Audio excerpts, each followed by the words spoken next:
имеется в виду, что это завтра тоже 17:30, я не знаю, ну ты будешь никто. Ну, не знаю, буду ли я. Если что-то тогда, вот это вот там на 11:30, я не знаю, тебе передать или кому-то. Я в любом случае буду, но что... Нет, тогда лучше завтра, чтобы кто-то посмотрел, потому что я могу не передать, забыть. Все, хорошо. Что ж.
Dear colleagues, good afternoon, good evening, and I'm very happy to continue our program of the conference Ukraine Thinking Together.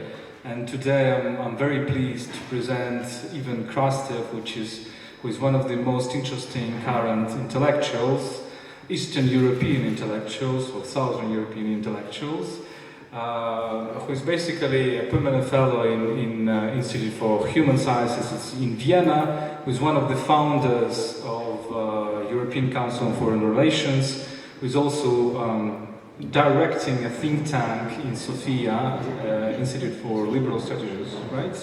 In Sofia, and basically who is also having a very direct link to many interesting journals and much of the interesting current debate. Now, Ivan is his latest book is basically called Democracy Disrupted, and the argument which he delivers is very interesting for us, I think, because Ivan is trying to compare different protest movements around the world. We in Ukraine were very much immersed into our process, into our events. Of course, we felt them with our skin, we felt them with our bodies. There were many dramatic events, many tragic events that are continuing. And of course, this is very emotional, this is very, very deep. But sometimes I think we lack this global approach. We lack kind of a comparison with other similar events, or probably not similar events in Egypt or in Libya, in Syria, or Occupy movement, etc. So the very good thing about what Ivan is trying to show in this book, and I hope he will deliver this in today's lecture, is to see the parallels with other protest movements. That's why the lecture is going to be entitled about the global politics of protests.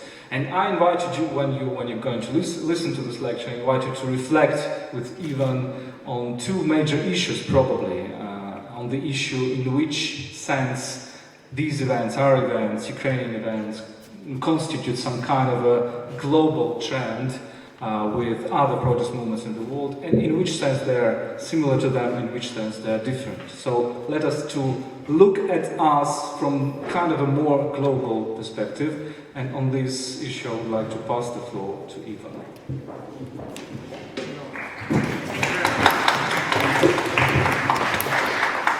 I'm going to come here, and I promise you that I'll try to be brief. First of all, thank you very much for the invitation. It's a privilege in several ways. First, I'm not a professor, so from this point of view, I'm not spoiled talking to the young audience. And when you have this young audience, you really enjoy it. Secondly, the book which we're talking about is going to be published in 4 days.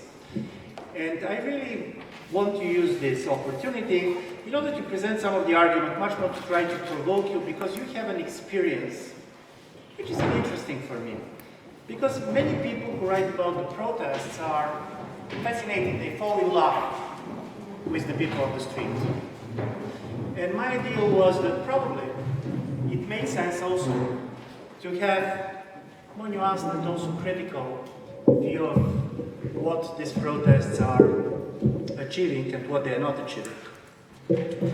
I do believe that something is happening in the world, and especially in the democratic and semi-democratic worlds.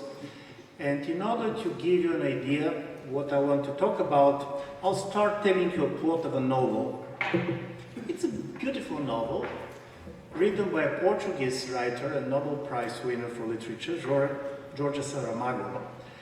And the book is called Seeing. And here is the plot of the book. In a democratic country, or semi-democratic, or unhappy democratic country, on election day, it was a big rain, and almost till 4 o'clock nobody went to vote to the ballot boxes. And then people, one by one, started going voting. Everything looked like normal. The opposition expected to win. The government expected to survive. But when they started basically seeing the results, they were surprised that 70% of the people voted with a blank votes. It was these white papers which were putting there. And everybody was shocked. Because if people don't care, why they want to vote in the rain first? Secondly, if they really don't like the government, why they didn't vote for the opposition? And if they don't like both the government and the opposition, why they didn't go on the street? What's happening? And secondly, how it came up that 70% of the people voted this way? So the government immediately started investigation to try to see how this conspiracy was organized. And here came the second surprise. Nevertheless that there was informers, nevertheless that there was interrogation, it appeared that there is no traces of organization.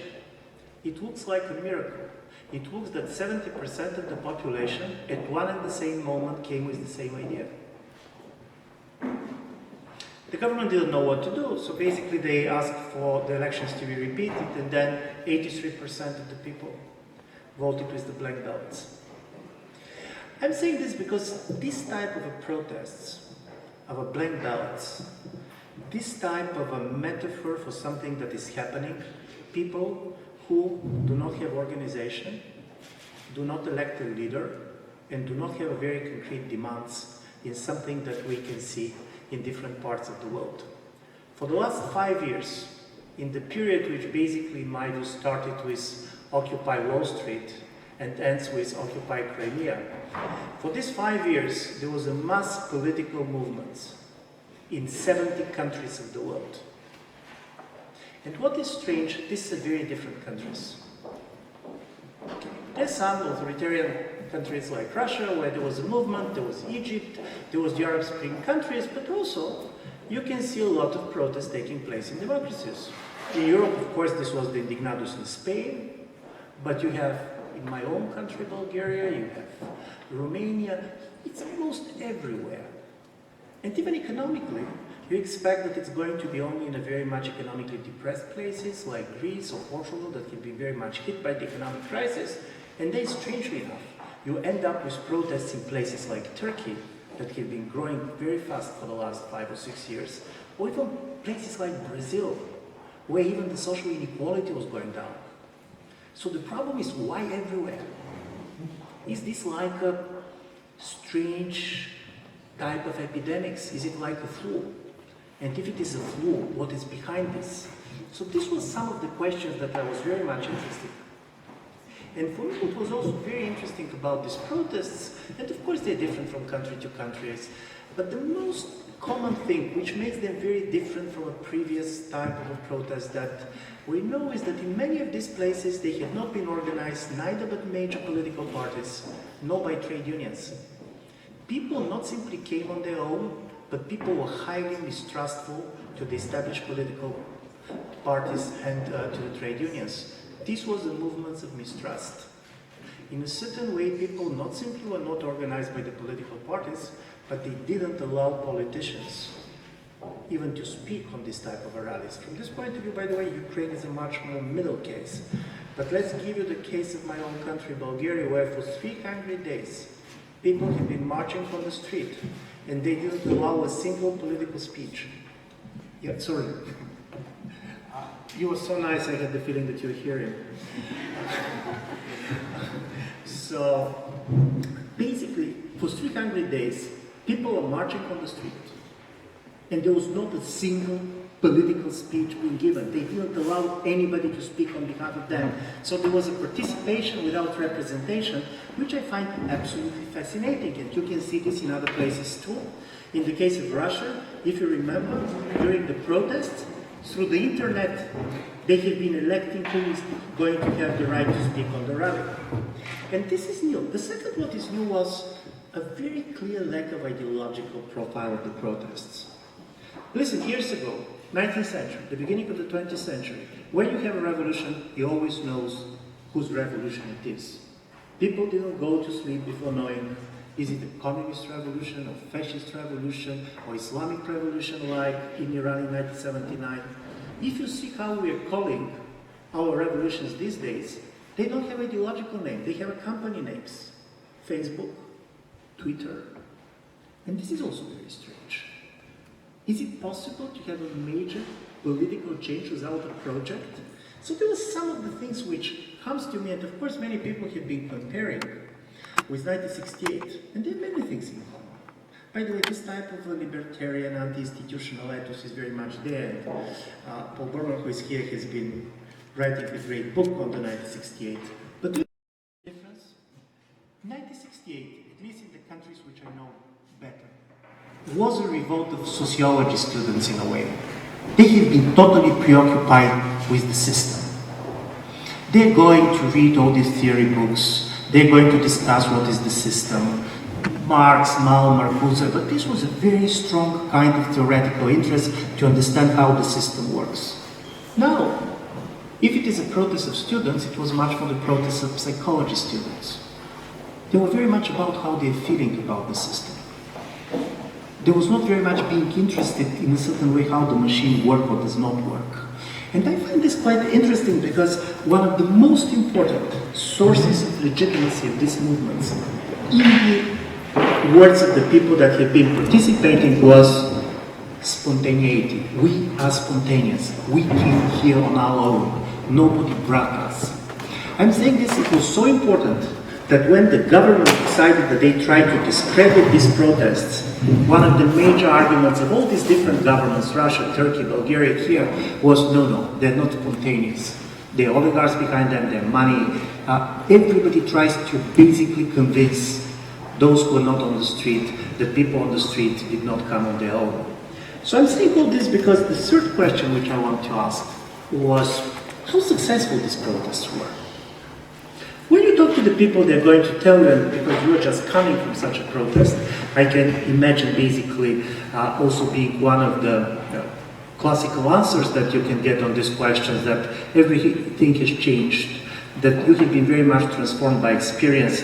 Yesterday I have been talking to one of your professors who is in political science and political philosophy, and he told me something which was really extremely interesting. He said, before the protest, when I was teaching Heidegger and some of the other philosophers, I had the feeling that my students did not have the experience to understand the text. And what happened after the protest was that now something changed and they started to understand these texts that was not understandable to them before. But if you go beyond this type of a personal transformation of the protests, let's see how successful they have been. Occupy Wall Street, important political fashion, there was a moment in which everybody was talking about it. What has remained, basically, in American politics? Not much. Some are going to say that, of course, Occupy Wall Street succeeded to make Americans much more aware about social inequality issues. But beyond it, it didn't manage to come with the political leaders that we know, and it didn't manage much to affect the politics of the major parties in the United States. As you go with the Arab Spring, it's not simply that the revolution had been defeated. In Egypt, some of the liberals that had been on the street against the army, at the end of the day basically ended up celebrating the coup of this same army against the Islamists. If you go to Russia, Basically, what started as Occupy Abai ended as Occupy Crimea. I had the possibility to poll this yesterday, but according to the latest political polling data, support for Mr. Putin now is higher in the places which had been protesting against him 2 years ago. He had now incredibly high support in places like Moscow and St. Petersburg, where the protest was strongest. And I'm saying, oh, and Turkey. Listen, Turkey, people have been on the street. This was an incredibly powerful performance. There was this guy who for 8 hours stayed on the street, just standing there, not talking anything, not moving, sending the message, I'm here and I'm going to be here anytime when I want to defend my interests. But then we had the elections, and on these elections, Mr. Erdogan, he had been powerfully re-elected. So where is the problem with this political protest that changed everything and in a certain way changed nothing? And here is the kind of two questions that I have been very much touching in the book and which I want to very briefly to discuss with you. The first question is why in places like Russia, people decided to go on the street. I'm saying this because many political scientists, me included, we have came with a very elegant theory why the Russians are not going to protest. Just before they went on the street, we had a good explanation why they will not go. And the explanation was the following. Mr. Putin has created a system which was very non-ideological in the way it was presented to the public. So first the protesters didn't have a language on which to attack the power because the power was claiming nothing. You're telling you're corrupt, and they said, yes, we're corrupt. So you have a power which was basically has only one message to the people, and the message is, we are in power. And nothing changed. The major ideology of the Putin's regime was, there is no alternative. You can like it or dislike it, but we are like nature. And secondly, you have these open borders. So people who don't like the Russian regime, they should make a choice. To hope to change Russia, knowing how difficult it is, how difficult it is to make, for example, Russia like Germany, or simply to go to Germany. And as you can imagine, most of the people did, which was easy. Simply they went to Germany. So strangely enough, there was no need for Mr. Putin to send anybody to Siberia because everybody who disliked him anyway went to London. So at this very moment when we decided that we know why nothing is happening in Russia, it happened. And this is one, in my view, very important personal observation when I have been going with this literature and I was in Moscow. You cannot explain this protest so much through major socio-economic structural factors in these countries. There was always something small, and it was very much about people feeling morally or aesthetically offended. It is not even simply that Mr. Putin decided to return to the presidency. It was very much the way he did it. Listen, he even didn't make an effort to convince people that it matters how they feel about it. He went to Medvedev and said, listen, we had a talk with President Medvedev yesterday night. It was an interesting conversation, and we decided we're going to be back in the presidency and he's going to be a prime minister. Not that Russians expected Putin not to go back, but this aesthetic element, this offense, this is in my view very important for the middle class protest, because even when middle classes know that effectively they don't matter much in politics, they don't want brutally to be reminded of this. And all the Russian political system was based on fraudulent elections which are not protested. Because people knew that if the elections were free and fair, Mr. Putin most probably going to be elected anyway. I'm saying this because for me, the most important answer to the question why people went on the street first was this type of a triggering. It's not about interest. This is why all this story about dignity are coming so much in these protests. Something very important about the social status of the persons has been touched. By the way the governments are treating them, their self-respect as a free middle-class citizens was destroyed. Because you cannot be middle-class and treat it like this.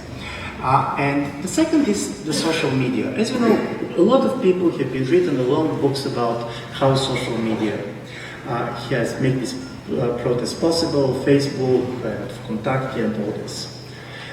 I do believe it's very important, but probably it's very important in a slightly different way than people are discussing it.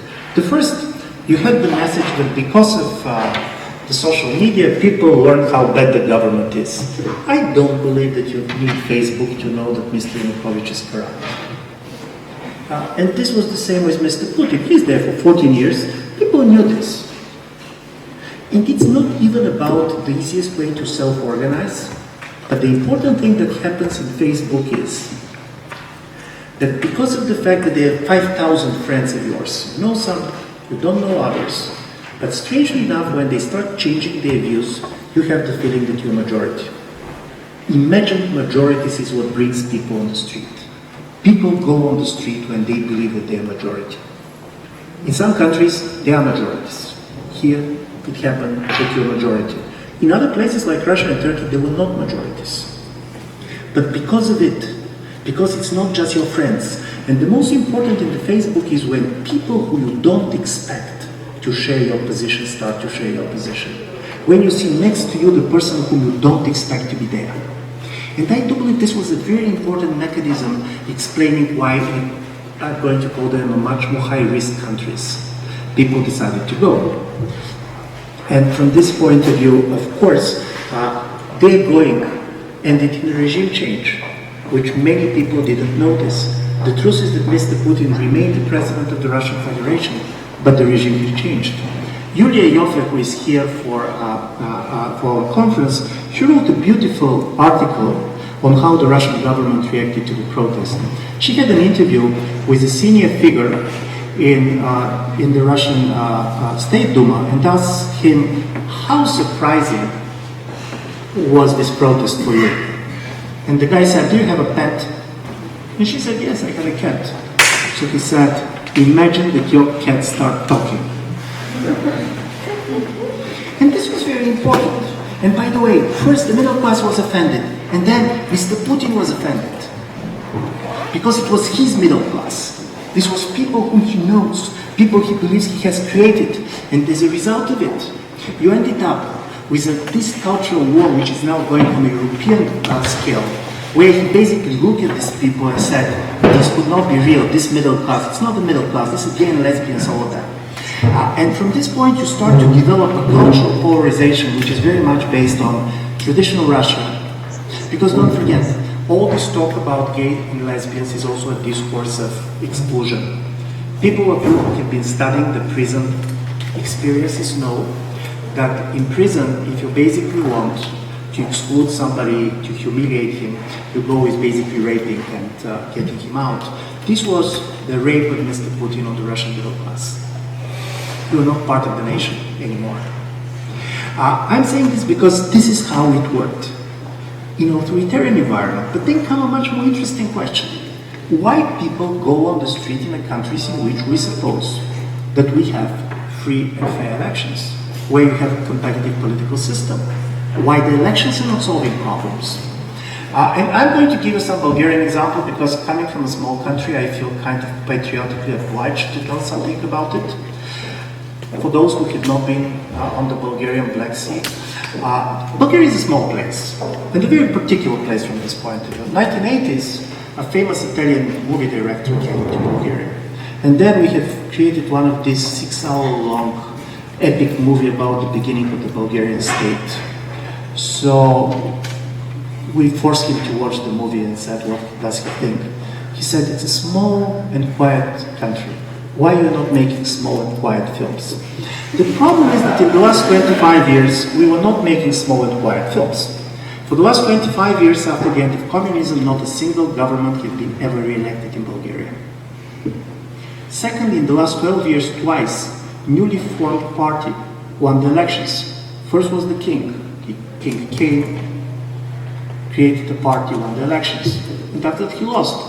But the head of the personal security of the king, the bodyguard of the king, he created the party and he won the elections. So as a result of it, Bulgaria had been governed from the left, from the right, from above, from below, from everywhere. New parties are easily to be formed. Why you go on a protest in a country where it's so easy to change the government and so easy to come with a new party? From the political science point of view, this is a difficult question. Because normally you believe that protest comes when some other type of political representation basically blocked. And here is, because I don't want to go long, but here is 4 arguments which I want to give to you why in a democratic countries we're seeing more and more protests. One is, and this is very typical also for the EU, that people have the feeling that you're changing the government, but you're not changing the policies much. Because the governments all the time are claiming, it's not us. When it comes to economic policy, for example, in the European Union, now we're constitutionalizing the budget deficits and other important policies, so the government is saying, listen, we want something different, but there is no alternative. So from this point of view, the difference is that if in Russia there is no political alternative, in the EU the message is that there is no policy alternative. So from this point of view, the elections started to lose their attraction for the people. People don't believe that they're making major choices. They're not choosing anymore, they're picking up. And from this point of view, when the election started to lose this type of power of them, several things started to happen. First, those social groups that you expect to be most interested in voting, I mean poor, unemployed, uneducated, for which basically the political system should help them, this is exactly the groups who are less and less inclined to vote. Secondly, even winning the election has not been much, because it happened that before, the relations between the party or the government and the voters were like a Catholic marriage. You're married and you're staying together at least for 4 years. Now, basically, it's a free love. In France, Mr. Hollande lost his support probably 10 weeks after he was elected. So from this point of view, elections are starting to lose their importance both for the voters, but also for those in government, because they are not making it easier for you to govern. The second thing that happened with the elections, and it was very interesting during the Bosnian protest, where one of the Bosnian protesters told me, listen, the most difficult decision for us was where exactly to protest, because we have 3 different governments. We have the federal government, and we have the canton, and we have the local, and we wanted to burn a governmental building, but how to decide which? And this is very important, because if before, the governments were very much trying to pretend that they're more powerful than they were, now the strategy of governments is very much to pretend that they're more weaker than they are. Just to make life funnier, but when I was a student, I used to have a friend who was extremely successful with girls in the class. And his success was based on the fact that he was claiming all the time that he's impotent. So basically, all the girls he approaches felt it as a miracle that he was doing this with them. So he became highly successful. This is what the governments are doing these days. You have the governments who said, I cannot promise you anything. Listen, don't expect anything. Reducing expectations became the major story. It's not up to me. So basically, governments don't want to be respected anymore. They want you to be pitied. How difficult it is, these guys, how they're doing this and so on. And I do believe this is very difficult to decide how to protest and how to influence a government which basically plays its weakness. So this is why when you go on the street, you basically try to change the whole of the political system. You say, we don't know where the power is, but we want to face the power. The third, of course, is the oligarchical term. This is true in many countries. It was very clear in Bulgaria. But you have the feeling that we're voting for the politicians, but it is the businesses behind them. And you can change a government, but we are not changing the oligarchs who are running this government. And of course, I do believe that you know this in this country. And then how you're protesting against the oligarchical regime. Normally, democracy says we have not simply political competition, but we have separation of power. But in order to have a separation of power, you assume that, for example, judicial power is not dependent on the government. But if you have oligarchical power, the same oligarch who has bought the government has bought also the judicial power. So how are you protesting in a case like this? And strangely enough, in the case of oligarchical rule, the street is the only effective way of protest. Because you cannot buy the street. It's a very small retail. And basically oligarchs are much more kind of a corporate buying.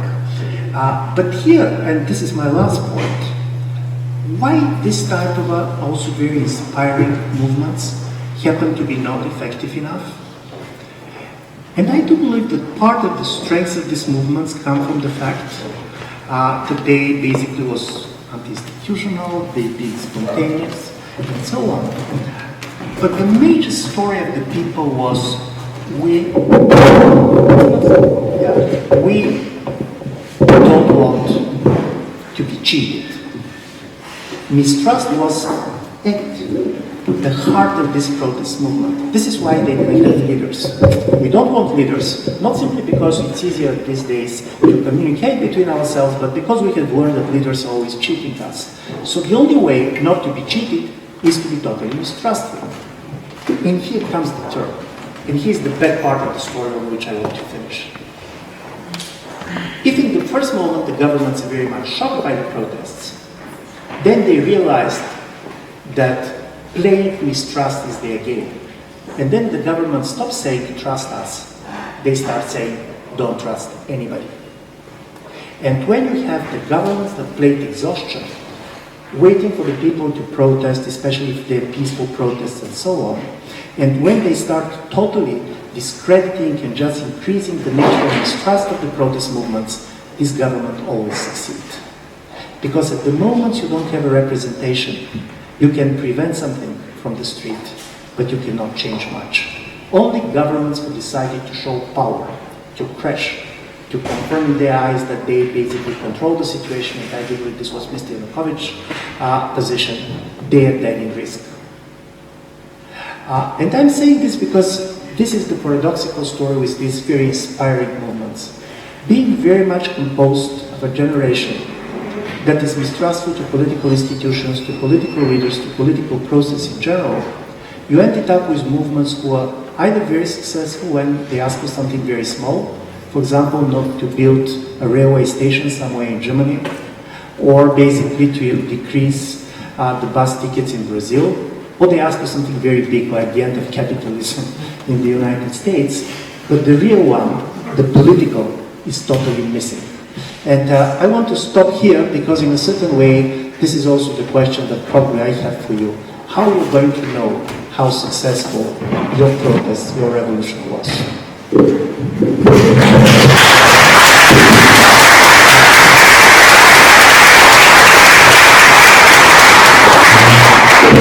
Thank you very much, Ivan, for this wonderful lecture, wonderful thoughts, and very interesting and very fruitful for discussion. Now I pass the floor to the audience. If you have questions, please ask. You saw many, so I'm sure there are many questions. You got a walls white, good blank. Okay, then when our audience, okay, there are voices.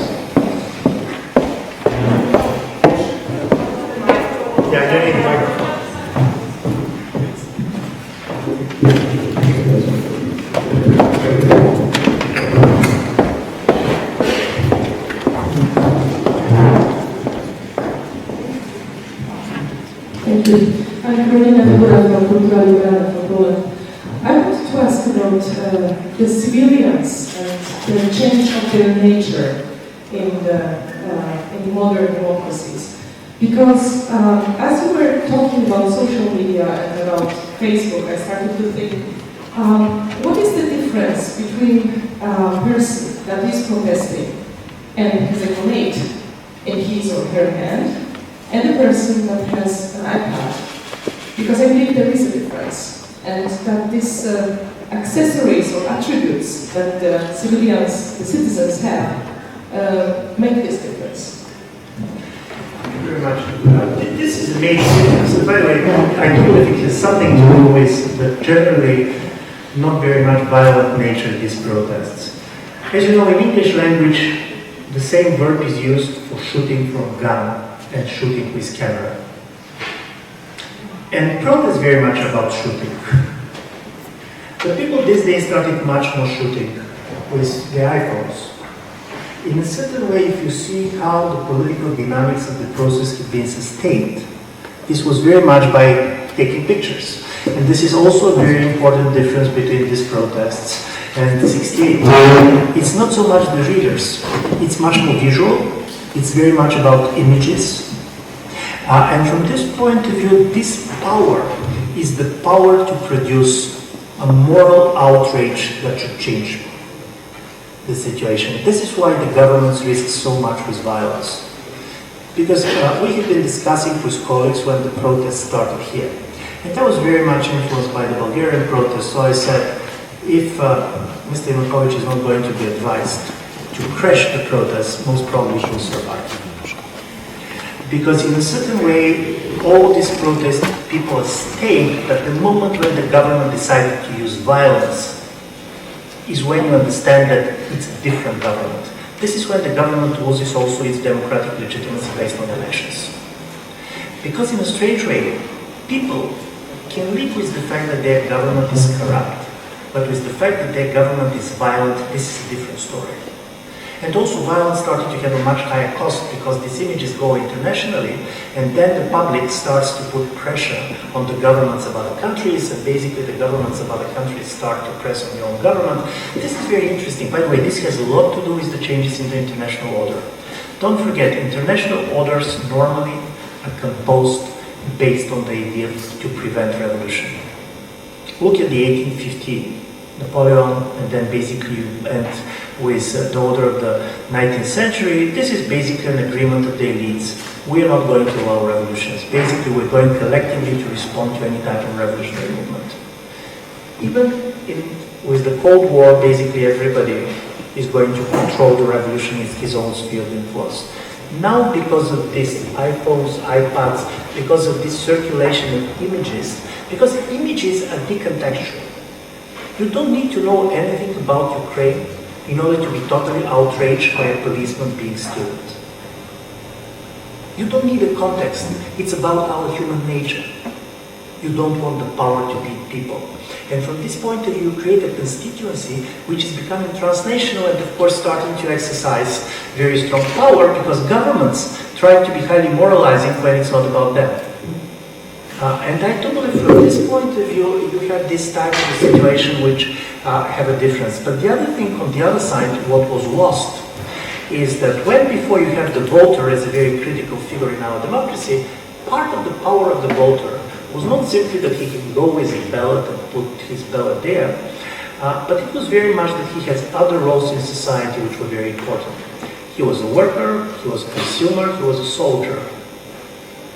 And all these three were making him very important for the elites, because you want the soldier to defend you.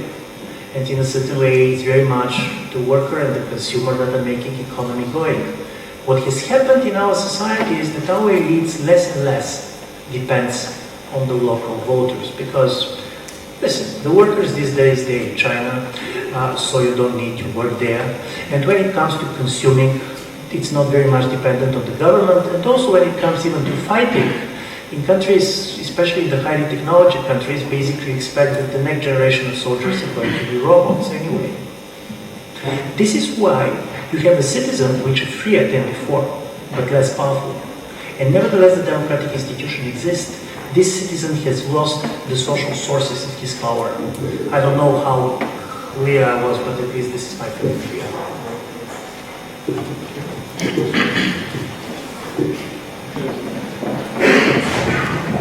I'm Dennis, postgraduate student at left-wing activist, and I draw two important conclusions from your lecture about the flaws of modern political systems. The first one is that you can change the governments, but you can't change the oligarchs. You can't change the people who are effectively running the economic system. So we may have political democracy, but we do not have economic democracy. And the second one is that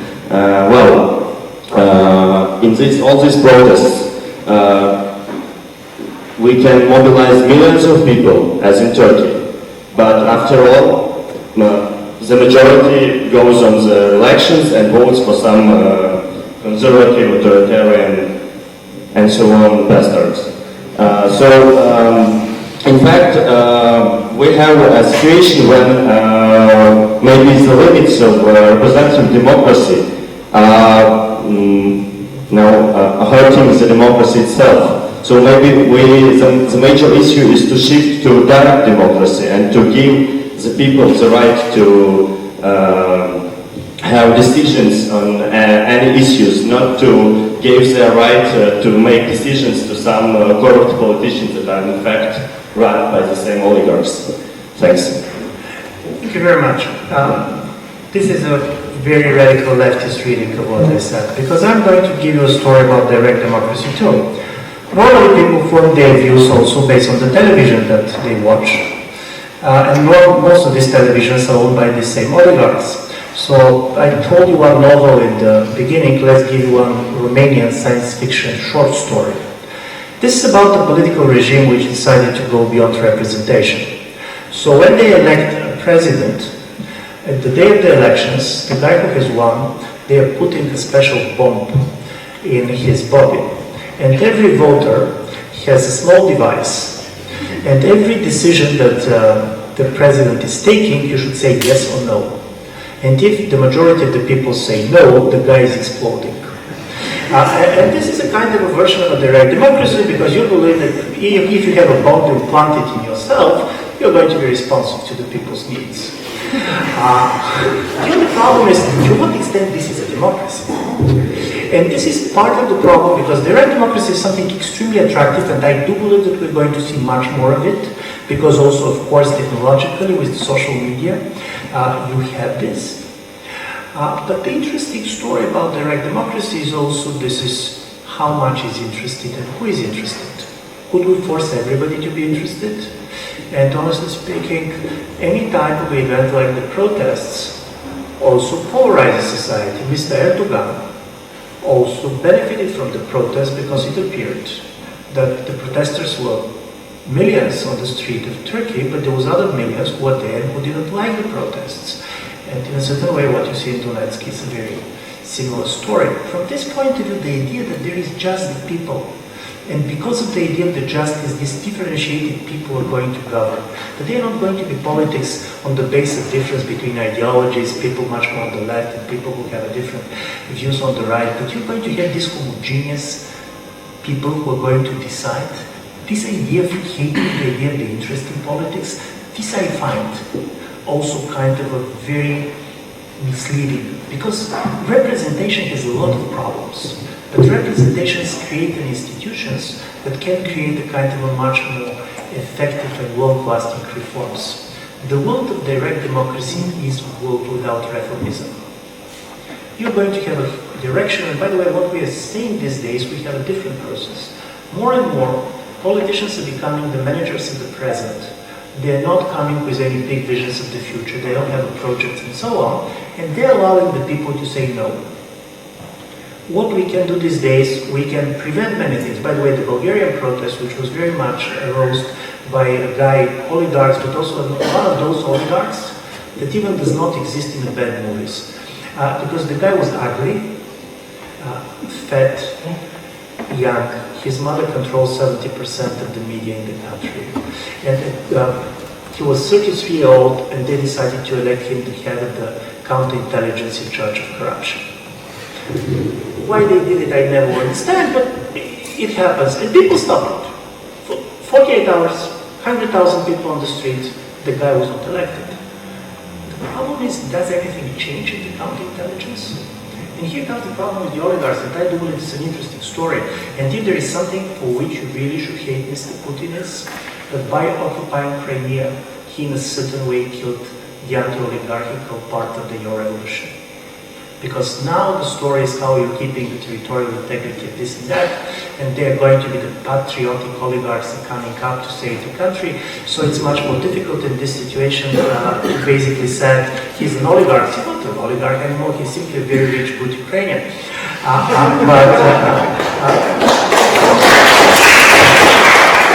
But this is part of it. And I do believe from this point of view, I don't believe that the street is totally helpless with respect to oligarchical power. In a certain way, I do believe that it is the very emergence of the streets that are telling us what has happened to some of our democracies, not everywhere.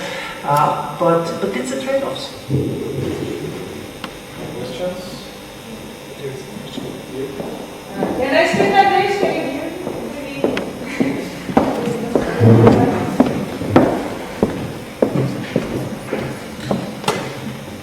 Yeah, but what to do with the oligarchs then? If you say that the representative democracy doesn't deal with them because they are out of this system of the distribution of power, they are over it, and then the direct democracy doesn't work because it doesn't work with the reforms, it's just quick decisions without enough of work, it's not for the sustainable work of the government, then what to do with the oligarchs? Listen, here's one interesting story. Why the oligarchs became so important? If you go, I know basically, let's give you Bulgaria, 1990. You have less influence of money on politics, not simply because there were less money, but simply because people have been much more active politically. And when people are active politically, for example, you're not paying anybody to go with your leaflets because they're activists. And also the politics was perceived as a dignified thing. And as a result of it, you go there, and some of the best people of the nation have been very much interested to enter politics. The power of the oligarchs is very closely related and correlating with the disgust for politics. If you believe that only crooks can go to politics, you end up with politics which is populated with crooks only. If you basically, there is no volunteers to go with basically the leaflets, the political party should pay for somebody to go with the leaflets. And when you should pay, you should go to the people with money. And when you go to the people with money, they have an idea how to govern the country. I do believe that, strangely enough, it was the very much strong distaste for the politics, and especially for party politics, which helped oligarchs a lot. Honestly speaking, Ukraine always for me was an extreme case. I remember years ago being here and trying to enter the parliament, and there was this very nice lady who was giving the permission. I was going to meet somebody from one of the political parties, and she was telling to her colleague, there is somebody who should meet, and it doesn't matter. She didn't say the name of the party, she said the name of the company. And the fact that you have the representation of the companies is a problem. But on the other side, this is good about protests, because nevertheless how rich you are, when you have 100,000 people on the street, you are not feeling secure anymore. Because you cannot negotiate with everybody. You cannot buy everybody. In a certain way, this is, strangely enough, the high level of insecurity and chaos is very much also constraining the oligarch's power.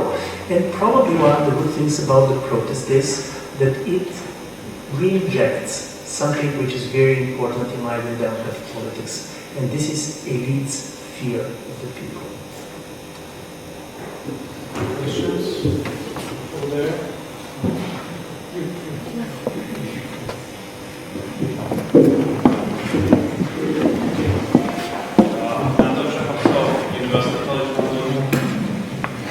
Ivan, I was reading your book in Mistrust as I was almost reading it in parallel with Joseph Stiglitz's book, Price of Inequality. I find that your argument, both of you and Stiglitz,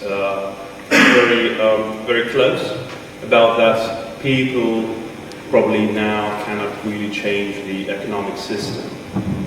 But he focuses on people and politicians and agents, and you arguing almost about the same thing. You focus on institutions and almost like non-human processes.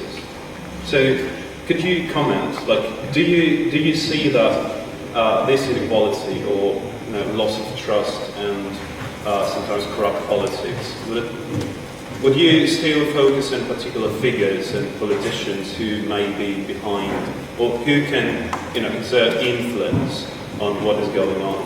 Because Stiglitz is focusing on agents, on humans, but you're mostly focusing on processes and institutes.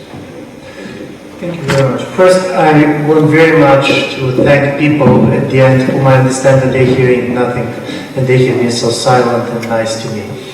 Probably what you're imagining that I'm saying is much more interesting than what I said anyway. Going with Stiglitz, I do believe that the interesting stories, I do believe that institutions matters. And I do believe that one of the major changes that happened in democracy was that before you have on the street people who have been outside of institutions that want to enter institutions in order to influence them. The classical story, for example, of blacks in the United States in the 1960s. We are on the street because the institutions are closed for us. And I don't remember whom of the leaders of the 68 used to say that the protest is the voice of the unheard. But I very much, and this is, I don't want to go more theoretical than this, but in the book I was talking very much about this distinction between voice and exit, which Hirschman is developing. And I was asking the question, to what extent these protests are exercise of voice, and to what extent it is much more kind of a sophisticated exercise in exit. And let's give you an example. During the Rome time, there was several kind of political events which normally are called secessions.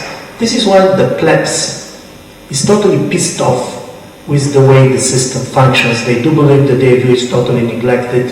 And do you know what? They don't organize a conspiracy, they don't go for an uprising.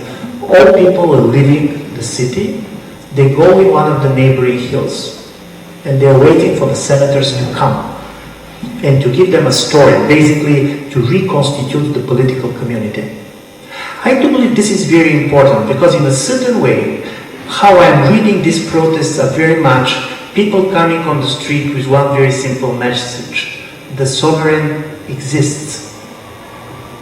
And this is the strange part of it. Listen, most of the weakness and the strength of this movement is based in one thing.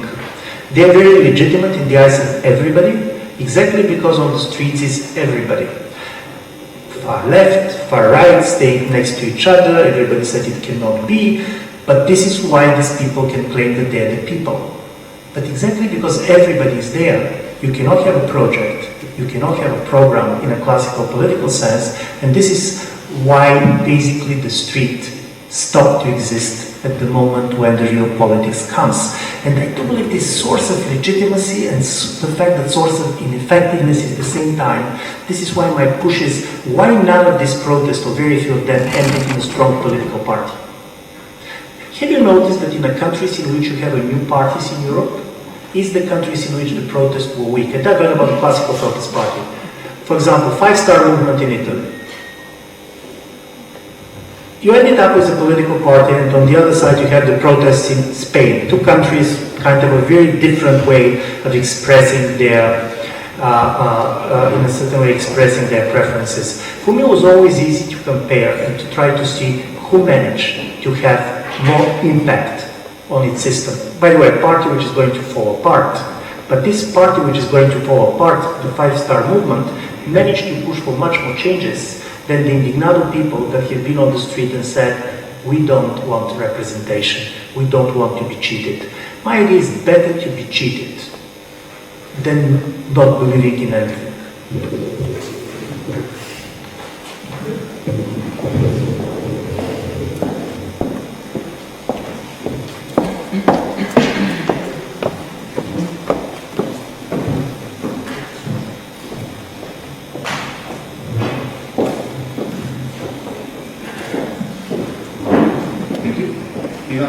Thank you for your great elaboration on English and coming from Vienna, working for us as a foundation. I have a very practical question to you. I'm very much interested in the psychology which you mentioned of totalitarianism, and I see you as a surgeon of it. So probably it's a very tricky question, but I think you have a great answer to it. Could you maybe nail it down on maybe some... Could you maybe nail down... Okay, sorry. Could you maybe nail down to some very concrete examples the reasons why totalitarians or people in power or sovereigns making this trigger, this fanatic trigger of pushing out the violence on the streets, because most of the protests have been very peaceful. You mentioned the fear of loss of power, the fear of a stronger sovereign. You just mentioned also the fear of just losing their lives, like who just fled. But you have probably examples also from the Balkans. Could you maybe put those common reasons for all those totalitarian guys to step back, or the reason why they just push out the violence on the street into a theoretical framework? Is there a possibility to define a common category and theory. Listen, because violence is extremely interesting. By the way, let's start with why some of these protests, because comparing with 1968, in 1968 there was a major parts of the protest movements that believe in the transformative power of violence.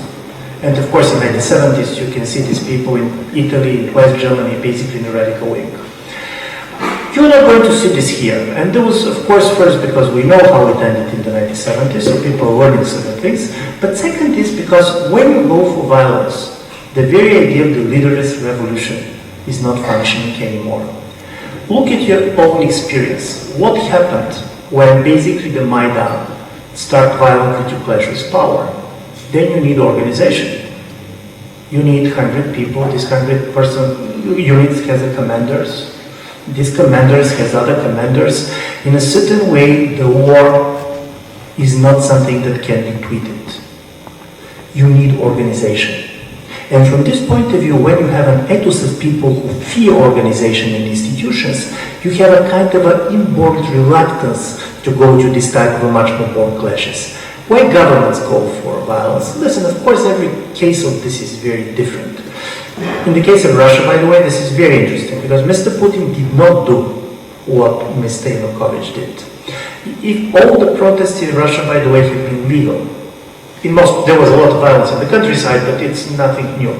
He started violence after he politically crashed there, after May 6. He didn't start with any type of a major police violence before he was re-elected.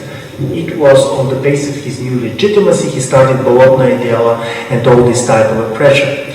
Because for him it was quite important to show that first he politically defeated his opponents and then he's going to destroy them. The problem with Mr. Yanukovych was that he cannot politically defeat his opponents because in a certain way he was weak. And this is the problem. Violence is a very bad instrument in the hands of a weak government. Because when you decide to go violent, it reveals your weakness. Because in a certain way, when governments, there was a lot of, by the way, empirical studies showing what is the effect of using violence, not using violence. The easiest groups which use violence, governments, is either governments which have a very strong ideological legitimacy, basically us versus them, or ethnic background, Assad. Because you always believe that somebody is going to be on your side. Because when you ask the police to go to the street, police should decide, is it going to do it for you? And it's never about how big the salary is. It's also basically look around and say, is people going to be on your side? How it's going to end up? If all this turns back, you start to have all these officers who are not highly interested to follow commands. And from this point of view, the very weakness of government is very much coming up in this moment. And this is why I do believe that the worst advice that somebody can give to a weak president is to try by violence to quash the protests.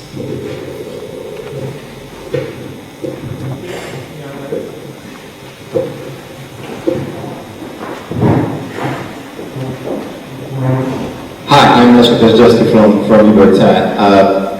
What you just said here is about the protests. It seems that protests of today are mostly about the distribution of respect. And autocracies are very bad in this. I think if I'm not mistaken, I've seen Paul Berman here, and it will be very interesting to compare the Tale of Two Utopias to your book, which is going to be published. But what I remember reading this book during the Occupy Wall Street and later on, that it struck me very much to what extent the protest was about how to do the protest and how to not institutionalize it, but how to perform it. These protests are very visual. We see Maidan here, and it's mostly about images. The problem is that autocracies are very bad in images and very good with violence. And those protests that are successful were only successful because they met violence on the other side. This was how they antagonized the whole country, the reaction. They were strong through the reaction. The protests in the democratic countries didn't cause such a reaction, because democracies are much better in also symbolic and visual aspects. They simply let the protest to burn out. My question is, if those revolutions are mostly about images and mostly about respect, and not about achieving political goals, how are we going to deal with polite autocracies, in which effectively affect our systems everywhere, all around the world? Thank you. Thank you very much. It's a great question, and first about experience. There is one central concept, in my view, for this protest movement, and this is the concept of friendship, in a political sense. Against the idea of the institutions and the organizations, what basically the protests come up is the idea of the friendship, but friendship on the level of society. Imagine a nation as a big kind of a group of friends. And then you have all this informal type of coordination and doing things. But why the elites in the last decade started to be interested in elections? By the way, this is an interesting story. Let's give you the Russian example. Why Mr. Putin, who can win most probably free and fair elections, at least if not now he probably cannot get it, but in 2004, even most of his biggest enemies are going to suggest that if the elections were free and fair, he was going to win. Why somebody who can win free and fair elections decided to fake them, to go with the rigged elections, and by the way, not simply with the rigged elections, but he's rigging in the way that everybody knows that they're rigged. No, this is very important, because what he's interested in is not the democratic source of his legitimacy, but the authoritarian one. Because listen, it's much easier to manipulate elections than to arrest 100,000 people. The problem of the authoritarian government is to convince the citizens that they cannot do anything, that nothing depends on them. It can be done in one way or the other, but if you manage to convince the people that there is no alternative and nevertheless of what you're doing, nothing can change, you have succeeded. Where is the attraction of democracy for the elites? And this, in my view, is very important. In the democratic system, you can be weak government and legitimate at the same time. Listen, you can have 20% of support.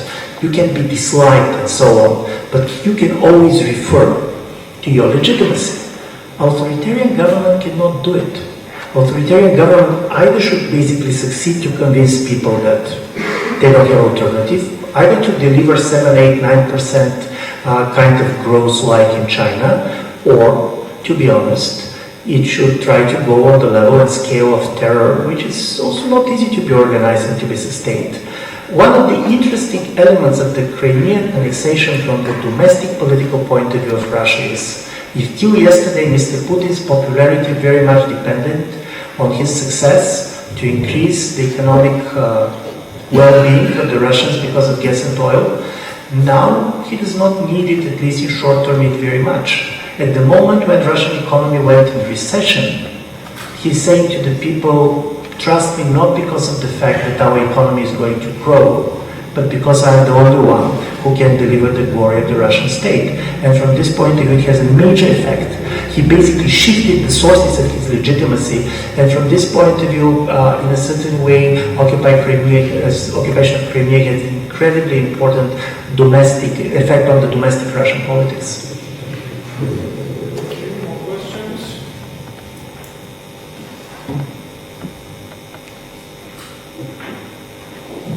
More questions?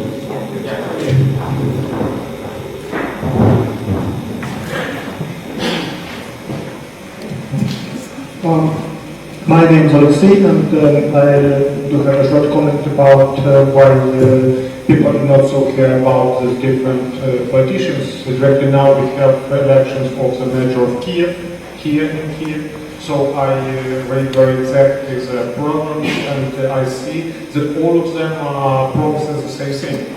Like everybody is promising to appease the corruption. Every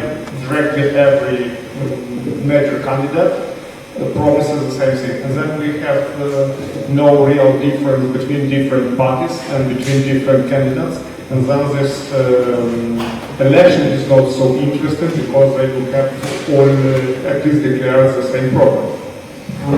Very much agree with you. In a certain way, part of the problem with this type of consensual politics is that you do not have the feeling that the change of the government is going to affect your life. And this is interesting, because the politicians more and more are trying to tell what they're doing as being managers in public interest. This is all this stress on competence.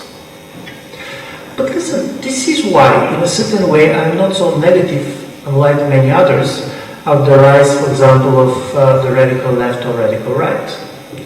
Because the radical left and the radical right were very important in politics because they're sending you a signal that the political change can make a difference, and can make a very big difference. Can make a difference basically how your society functions and what kind of society it is going to be. And because our society has totally lost the potential to fear, to be alarmed, we always believe that everything which is happening, in fact nothing bad can happen. This is especially true for the European Union. In Bulgaria we had a very strong, can be very nasty, to be honest, political party, but nasty in a very trivial way. They hate everybody, but of course they prefer to hate those who are the weakest. Because being against the Roma or this minority is totally helpless, you don't need very heroic position for this. And this party is getting quite a lot of votes. Why people are ready to vote for such type of openly radical alternatives? Because they say, we're in the European Union, nothing really bad can happen. Because of the very fact of the existence of the European Union, the radical alternatives are not so radical. This idea that, and this is the other side of this, I believe in institutions, but I don't believe that institutions are the only thing that matters. The fact that you have the United Nations is not a guarantee that you are not going to have a war, or the fact that you have European Union. The nature of politics, the nature of the actors matter.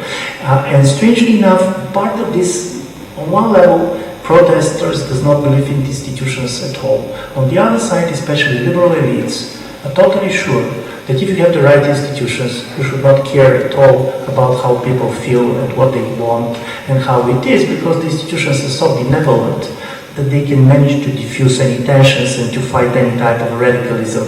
And I do believe that between these two extremes, there is something which is in a certain way also more interesting and lively, and this is politics. And I don't believe that democracy can exist without politics. Where people clash their views of the world, also their interests and so on. This more political society are not nicer than others, but I do believe they give us a better chance for self-correction. Because democracy was never about people making the right choices. Democracy about something totally different. Allowing people when they make a wrong choice to correct it. Yes, I think we have time for just one last question. Here.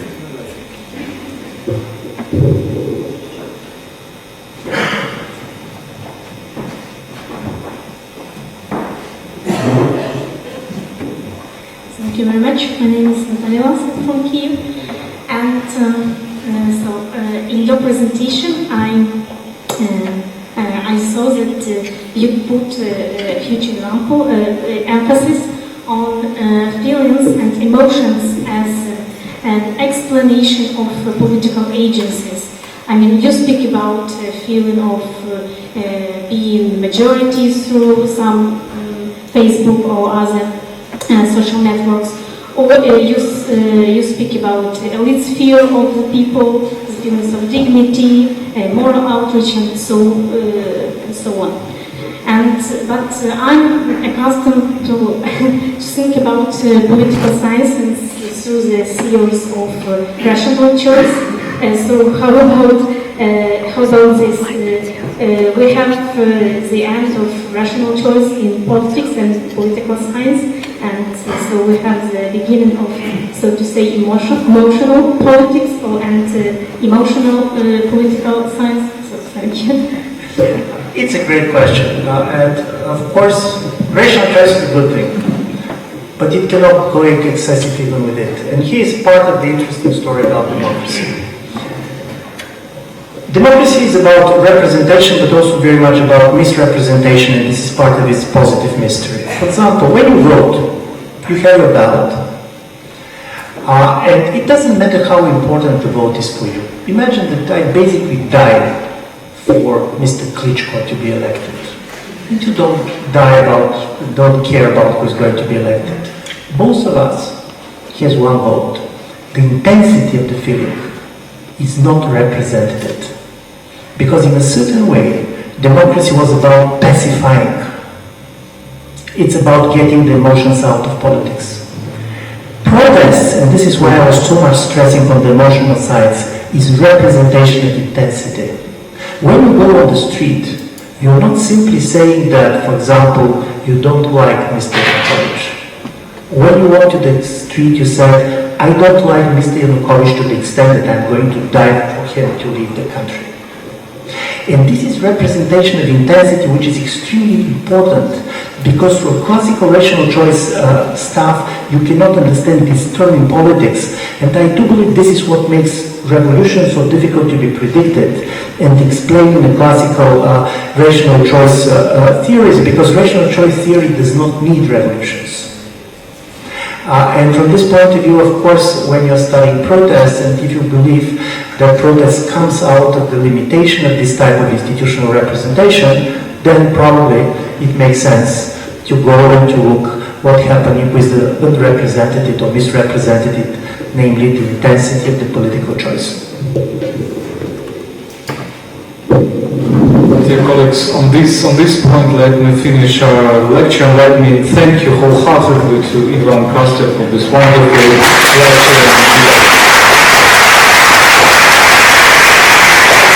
And I hope to see you more often here. Thank you very much.